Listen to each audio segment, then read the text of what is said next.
we interpret sound in subset increments. Incremental interpretation of sound. So the whole objective of this lecture is to venture into phenomena like paradoxes, ambiguity, duality, polarity, contrast, the juxtaposition of income. Different sorts of solipsism.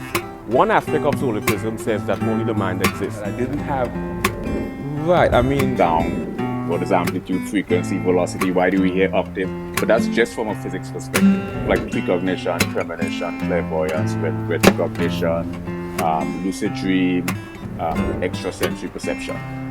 We can cross-disciplinary, multidisciplinary, transdisciplinary, and interdisciplinary areas. It embodies music as a whole far more effectively. Here's one of the phenomena in music is octaves.